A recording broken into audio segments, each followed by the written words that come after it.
आगे देखिए। मोहिनी नाम सुन के डांसर समझे क्या डायन है ये।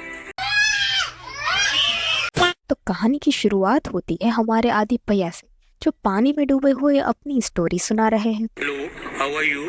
आई am under the water, please help me, here too much raining.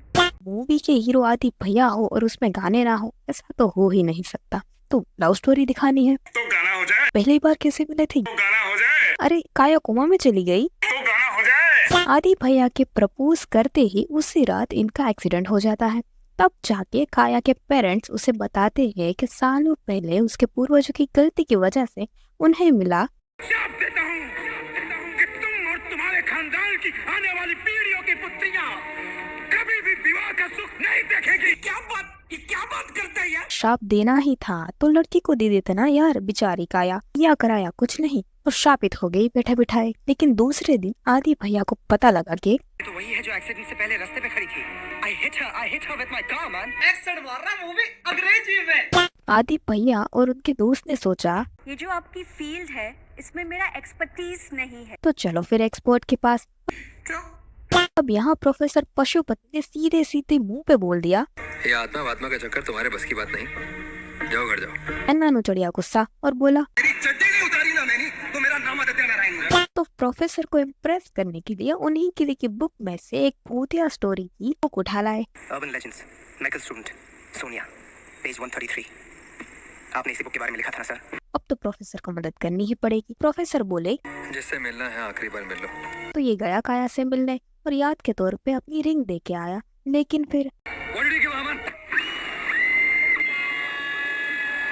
हाँ, गले मिल सकते हैं, रोमांस कर सकते हैं, लेकिन रिंग नहीं दे सकते। मैं क्या कह रही थी, शादी मत करो, लिव इन कर लो ना। श्राप तो सिर्फ शादी का मिला था।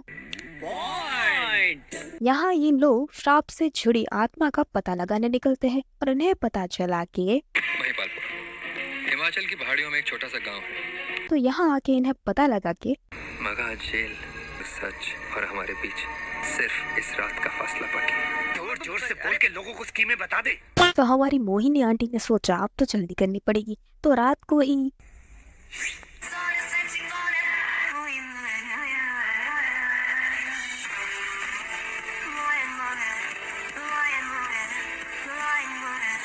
अब ये आत्मा कौन है, क्या है, ये जानने के लिए भूतकाल में जाना पड़ेगा। तो ये गया और वहां से एक क्लू लेके आया, तावीज। लेकिन अब ये तावीज कहाँ ढूंढे? तो काया ने सोचा इनके भरोसे रहूंगी ना तो पक्का मरूंगी, मैं ही जाके बता देती हूँ। जब तक गले में रहेगा ये, रक्षा मोहिनी की करेगा ये। मोहिनी? लेकिन ये मोहिनी है कौन? तावीज से पता चला कि ये सारी की सारी करतूत हमारी मोहिनी आंटी की है। तो चलो अब उनकी बैक स्टोरी सुनते हैं, खुद राजा जी बताएंगे। तो हियर कम्स मोहिनी।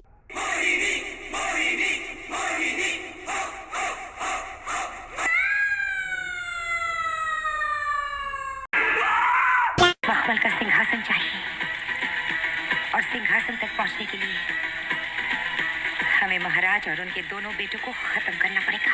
अरे यार, मोहिनी आंटी तो बड़ी लालची है, लेकिन इनका प्लान तो फेल हो गया। राजा जी तो मर गए लेकिन उनके बच्चों को नहीं मार पाई। लेकिन मोहिनी आंटी ढीठ भी तो बड़ी है ना, ऐसे कैसे छोड़ देगी? मेरी अस्थियां ले जाकर ऐसी जगह छुपा देना जिसके बारे में किसी को मालूम ना हो। इस राज परिवार को मेरी रूह से मुक्ति नहीं मिलेगी। लेकिन अब अस्थियां ढूंढने राजमहल जाना होगा और ढूंढ के उन्हें पानी में विसर्जित करनी पड़ेगी। तो चलो आइए देखते रहे। शादी के मंडप में कितनी मटकियां होती हैं? 7। यहाँ 8 है। स्मार्ट है।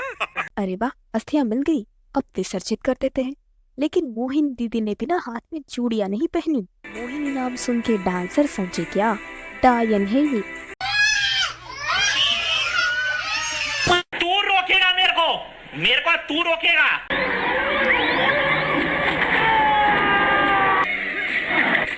लेकिन आदि भैया ने बोला अब देख तू, अब तू गया बेटा, अब तू गया, देख तेरी औकात मैं दिखाता हूँ। तो आदि भैया ने फाइनली अस्थियां विसर्जित कर दी और काया को श्राप से मुक्ति मिल गई। तो इस कहानी से हमें सीख मिलती है कि हर मोहिनी डांसर नहीं होती, और अगर आपकी कोई गर्लफ्रेंड है और आप उसे प्रपोज करने वाले हो तो पहले पूछ लेना कि उस पे कोई श्राप प्राप्त तो नहीं चढ़ाना।